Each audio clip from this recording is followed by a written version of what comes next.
VPN এর মাধ্যমে Facebook use করতেছি, আমাদের আসলে ক্ষতি হবে কিনা, আমাদের আইডির কোনো সমস্যা হবে কিনা এই বিষয়ে অনেকে আমাকে হোয়াটসঅ্যাপে মেসেজ করেছেন।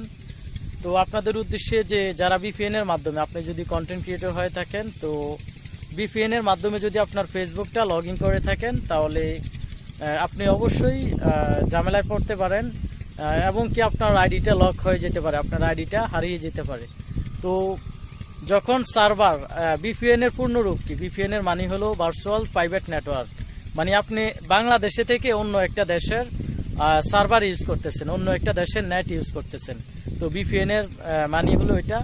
তো আপনারা যদি VPN ব্যবহার করে থাকেন, এখনই সতর্ক হন। যদি আপনি কন্টেন্ট ক্রিয়েটর হয়ে থাকেন, আপনার আইডিটা যদি খুবই মূল্যবান হয়ে থাকে, আপনি এটা থেকে অর্থ উপার্জন করতেছেন, এই টাইপের ফেসবুক অ্যাকাউন্ট অথবা ফেসবুক পেজ যদি হয়ে থাকে, আমি আপনাকে সতর্ক করব, আপনি অবশ্যই VPN থেকে বিরত থাকবেন। তো বর্তমানে আমরা কোনোভাবেই ফেসবুকে প্রবেশ করতে পারতাছি না VPN ব্যতীত।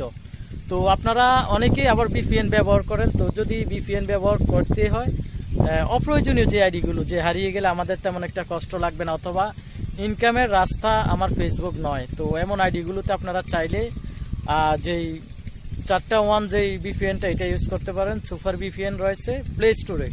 তো বিশেষ করে প্লে স্টোরে যে VPNগুলো, এই VPNগুলো চাইলে আপনারা ব্যবহার করতে পারেন, তবে বেশি সংখ্যক না, মানে খুব অল্প সময় ধরে আপনারা ব্যবহার করবেন, 20 মিনিট 30 মিনিট, আবার বের হয়ে যাবেন, আপনারা আবার VPNটা অফ করে বের হয়ে যাবেন। তো আশা করি এভাবে ব্যবহার করলে আপনাদের আইডিটার তেমন একটা সমস্যা হবে না। আর যারা কন্টেন্ট ক্রিয়েটর রয়েছেন, আপনারা ফেসবুকের মাধ্যমে বিভিন্ন টাকা উপার্জন করতেছেন, ফেসবুক আপনার প্রত্যেক মাসে মাসে ফেসবুক থেকে ডলার পাচ্ছেন।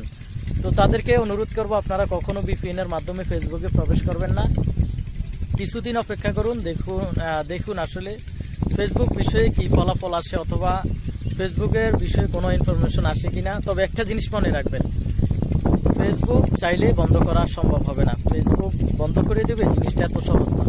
ফেসবুক একটা মার্কেটিং, ফেসবুকের মাধ্যমে ফ্রিল্যান্সিং এর যত কাজ হয় এগুলো চলতেছে, ফেসবুকে বিভিন্ন স্পন্সর চলতেছে। তো এক কথায় বলা যায়, ফেসবুকে মানে কোটি কোটি টাকা বর্তমানে বাংলাদেশে আসতেছে বিভিন্ন ক্ষেত্রে ফেসবুকের মাধ্যমে কোটি কোটি টাকা কিন্তু বর্তমানে বাংলাদেশে আসতেছে। তো এটা চাইলে এটা অফ করা সম্ভব না। তো আপনারা একটু ধৈর্য ধারণ করুন, আপনারা অযথা এখন ট্রাই করে আপনাদের আইডিটা লক করবেন না এবং আইডিটা হারাবেন না। তো একটু অপেক্ষা করুন, তো আশা করি ভালো একটা ফলাফল পাবেন।